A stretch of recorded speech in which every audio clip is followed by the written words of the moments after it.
जिसकी मदद से वो टाइम को स्टॉप कर सकता था। अब कर्मकांडी हर रोज टाइम को स्टॉप करके पूरे सुपरमार्केट में घूमने लगता और वहाँ पर आई हुई सारी ब्यूटीफुल लड़कियों को देखने लगता। कर्मकांडी हमें बताता है कि जब वो छोटा था तो उसके घर पर एक बहुत ही सुंदर सी लड़की रहने आई थी। वो लड़की दिन भर घर में नंगी घूमती रहती थी, तो कर्मकांडी भी उसको देखकर बहुत एंजॉय करता था। अब कर्मकांडी जब भी टाइम को स्टॉप करता था तो वो मॉल में ही सभी लड़कियों के कपड़े उतारकर उनकी नंगी पेंटिंग्स बनाने लगता था। वो बताता है कि उसने किसी नॉवल में पढ़ा था कि लड़कियों को पेंटर्स के साथ अफेयर करना बहुत पसंद है। फिर अपनी ठरक मिटाने के बाद कर्मकांडी जब टाइम को फिर से नॉर्मल करता तो वो सारा टाइम बीत जाता जिसको उसने स्टॉप किया था। फिर अगले दिन कर्मकांडी से मिलने उसका दोस्त फफूंदी कुमार आता है। फफूंदी कुमार को पता था कि कर्मकांडी अभी भी बेदर्दी के बारे में ही सोच रहा है, इसलिए वो उसे कहता है कि तुम्हें अब बेदर्दी को भूल जाना चाहिए। अब क्योंकि फफूंदी कुमार उसे यही बातें बार बार कहता रहता था, इसलिए इससे परेशान होकर कर्मकांडी इस मूवमेंट को भी पॉज कर देता है। इसके बाद हमें दिखाया जाता है कि फफूंदी कुमार और कर्मकांडी बचपन से ही बहुत अच्छे दोस्त थे। वहीं जब कर्मकांडी की माँ कुछ लेने के लिए घर से बाहर जाती तो वो दोनों नंगी मैगजीन्स देखकर अपना छोटा नुन्नू हिलाया करते थे। फिर एक दिन जब वो दोनों ऐसे ही हिला रहे थे तभी अचानक कर्मकांडी की मॉम वापस आ जाती है और उन दोनों के खड़े नुन्नू को देख लेती है, जिसको देखकर उसे लगने लगता है कि ये दोनों आपस में ही कुछ गलत कर रहे थे।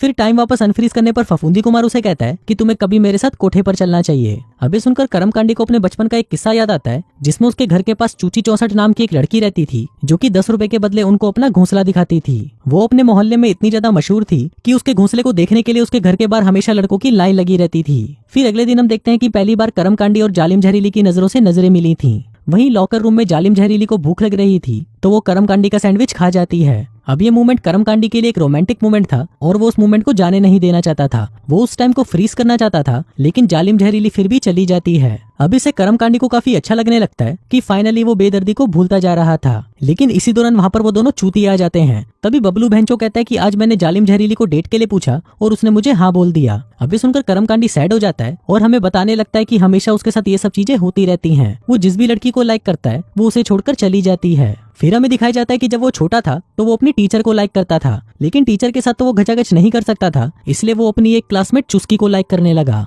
फिर एक दिन चुस्की का एक्सीडेंट हो गया जिस वजह से उसका एक हाथ टूट गया था। फिर सभी क्लासमेट्स ने उसके प्लास्टर पर सिग्नेचर किए थे, लेकिन कर्मकांडी वहीं दूर बैठा उसे सिर्फ देखता रहता था। फिर एक दिन चुस्की खुद ही कर्मकांडी के पास आई और उसने कर्मकांडी को उसके प्लास्टर पर साइन करने को कहा। फिर एक दिन जब चुस्की का प्लास्टर उतरा तो उसका पूरा हाथ बालों से भर गया था। अब ये देखकर सभी उसका मजाक उड़ाने लगे, जिस वजह से चुस्की अकेली पड़ गई। तभी कर्मकांडी उसके पास आता है और उसे कहता है कि तुम जैसी भी हो बहुत खूबसूरत हो। अभी सुनकर चुस्की को बहुत अच्छा लगता है, जिसके बाद से वो दोनों गर्लफ्रेंड बॉयफ्रेंड बन जाते हैं। फिर एक दिन कर्मकांडी उसे स्कूल के पीछे बुलाता है, तभी चुस्की वहाँ पर आती है और उससे पूछती है कि क्या तुम मेरे साथ घचाघच करना चाहते हो। कर्मकांडी कहता है कि हाँ, लेकिन आज नहीं, कल मुझे तुम फिर से यहाँ पर मिलना, क्योंकि कल स्कूल की छुट्टी है और यहाँ पर कोई नहीं होगा। फिर अगले दिन कर्मकांडी वहाँ पर आकर उसका वेट करने लगता है, लेकिन वो वहाँ पर नहीं आती। फिर बाद में उसे पता चलता है कि उस लड़की का तो ट्रांसफर हो गया है। फिर अगले दिन जब कर्मकांडी स्टोर पर जाता है तो वहाँ पर बबलू भैंचो और गुड्डू गंडमारा आपस में बातें कर रहे होते हैं। फिर बबलू भैंचो उसे बताने लगता है कि कल रात मैंने जालिम जहरीली की दबा कर ली। अब ये बात सुनकर कर्मकांडी का तो दिल ही टूट जाता है, लेकिन तभी वहाँ पर उनका मैनेजर जॉनी भैया आता है, जो उनको कहता है कि मैंने अपने दोस्त के साथ एक शर्त लगाई है और अब हमें उनकी टीम के साथ एक फुटबॉल मैच खेलना है। फिर शाम को वो सभी फुटबॉल मैच खेलने के लिए जाते हैं, लेकिन उनमें से किसी को भी फुटबॉल खेलना नहीं आता था, इसलिए वो बुरी तरह से हार रहे थे। अब इस सबसे कर्मकांडी बोर होने लग जाता है, इसलिए वो टाइम को स्टॉप करके इधर उधर घूमने लगता है। फिर जब वो कुछ लेने के लिए कैफे में जाता है तो वो वहाँ पर एक आदमी को देखता है जो अनफ्रीज होकर वहाँ से भाग जाता है। फिर जब कर्मकांडी घूम फिर कर टाइम को फिर से नॉर्मल करता है, उसी दौरान बबलू भैंचो बॉल को इतनी जोर से हिट करता है कि उससे लगकर जॉनी भैया का नाक टूट जाता है। अब बबलू भैंचो उसे हॉस्पिटल ले जाने लगता है, जिस दौरान वो कर्मकांडी को कहता है कि जालिम जहरीली को घर छोड़ देना। अब घर जाने से पहले कर्मकांडी और जालिम जहरीली एक कैफे में जाते हैं, जिस दौरान कर्मकांडी उससे पूछता है कि क्या तुम और बबलू भैंचो डेट कर रहे हो। इस पर जालिम जहरीली कहती है कि ऐसा कुछ नहीं है, हम दोनों तो सिर्फ अच्छे दोस्त हैं और मैं उसके साथ मूवी देखने सिर्फ एज ए फ्रेंड गई थी। अभी सुनकर कर्मकांडी खुश हो जाता है, जिसके बाद वो दोनों कुछ देर तक तो बकचोदियां करते हैं और फिर कर्मकांडी जालिम जहरीली को उसके घर छोड़ देता है। अब जाने से पहले ये दोनों एक दूसरे को किस करने लगते हैं, लेकिन वो ढंग से कर नहीं पाते। फिर अगले दिन जॉनी भैया सभी को बुलाकर कहता है कि उसका बर्थडे आने वाला है, तो सभी को उसके घर पर पार्टी में आना होगा।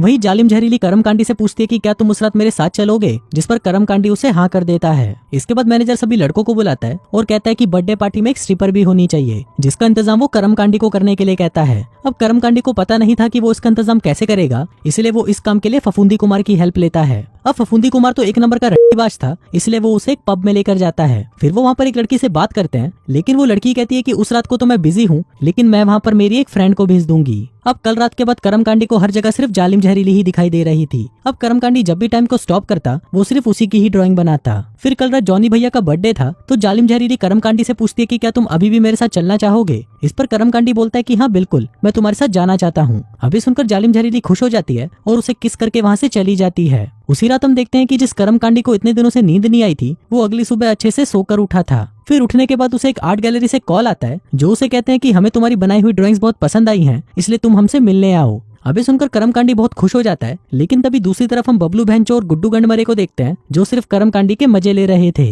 फिर रात को कर्मकांडी अच्छे से तैयार होकर जालिम जहरीली के घर पर जाता है और उसे उस आर्ट गैलरी से आए हुए कॉल के बारे में भी बता देता है, जिसको सुनकर जालिम जहरीली को भी बहुत अच्छा लगता है। इसके बाद वो दोनों उस पार्टी में जाते हैं, लेकिन तभी कर्मकांडी वहाँ पर बेदर्दी को देखता है। फिर कुछ देर बाद वहाँ पर वो स्ट्रिपर भी आ जाती है और ये वही चूची चौसठ थी जो कि बचपन में 10-10 रुपए में सभी को अपना घोंसला दिखाती थी। इसके बाद कर्मकांडी मूतने के लिए जब वॉशरूम में जाता है तो उसे वहाँ पर बेदर्दी मिलती है। अब बेदर्दी को कर्मकांडी और जालिम जहरीली को साथ में देखकर जलन हो रही थी, इसलिए वो कर्मकांडी से पूछती है कि क्या मैं फिर से तुम्हारी गर्लफ्रेंड बन सकती हूँ। लेकिन अब कर्मकांडी को उसमें कोई इंटरेस्ट नहीं था, इसलिए वो उसे मना कर देता है। वहीं नीचे हम जॉनी भैया को देखते हैं जो कि जालिम जहरीली को चूसने की कोशिश करने लगता है, लेकिन जालिम जहरीली को ये सब अच्छा नहीं लग रहा था, इसलिए वो यहाँ से जाने लगती है। फिर वो जैसे ही कर्मकांडी को लेने के लिए ऊपर जाती है तभी वो देखती है कि बेदर्दी कर्मकांडी को दबाकर चूस रही है। अब ये देखकर जालिम जहरीली गुस्सा हो जाती है और वहाँ से जाने लगती है, लेकिन तभी कर्मकांडी टाइम को स्टॉप कर देता है और सोचने लगता है कि वो जालिम जहरीली को क्या बोलेगा, लेकिन वो कुछ सोच नहीं पाता। फिर वो टाइम को वापस अनपॉज करता है, लेकिन तब भी वो जालिम जहरीली को मना नहीं पाता।